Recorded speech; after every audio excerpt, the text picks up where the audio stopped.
I was impressed with Zack Snyder's Watchmen, The End is Nigh game for the Xbox 360 and PS3.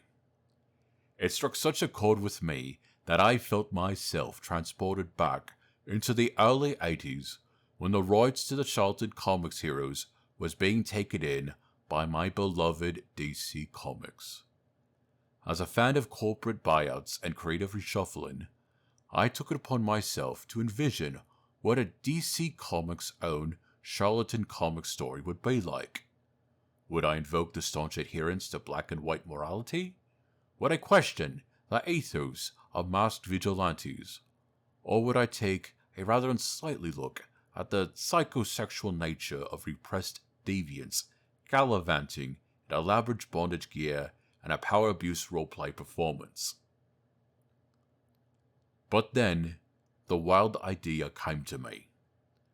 A beat-em-up game starring the beloved moral champions, Rorschach and Night Owl. Ah, of course. But, unfortunately for me, I am merely a writer in a disposable medium suited for a large investment of growing audiences and enriched by entertainment studios. I am not a video game writer.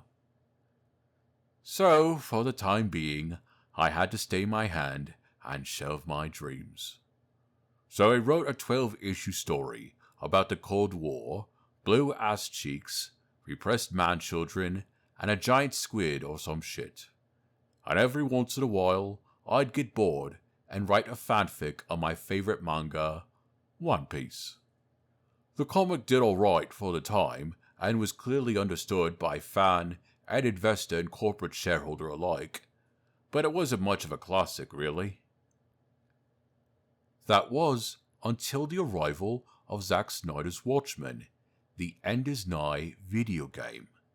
A game in which emboldened masculine archetypes like purveyor of truth and cleanliness, Rorschach, and his sexual Tyrannosaurus stud friend, Night Owl 2, as they partake in a grisly cold opening in which they brutalize a rampaging yard of escaped inmates.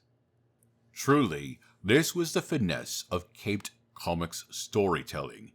Heroes only held answerable by a curled fist, beating sense into a senseless and criminal world of wretched criminal creatures. I was in awe. I broke into tears. I saw the beauty of corporate multimedia storytelling as Rorschach slapped the air right in front of him in a Looney Tunes sound effect while a cowering, ravenous inmate spewed all forms of blood from his mouth. If this were a more adult series, I could imagine Rorschach would call him all sorts of colorful barbs, such as Dick, Shit for Brains, and fucking douchebag. I finally understood why this industry is well suited for fully grown men who seek to cling to the last vestiges of their escapist fantasies. It might not be perfect. It might not have the boys beat the tar out of the psychic squid while they bring American justice to the Soviets. But it does have heart. Above all else, more than the digital blood squibs, the ultra-violence, the camera-clipping movement, the monotonous combat, and a lack of extra gameplay features, it did have one thing going for it.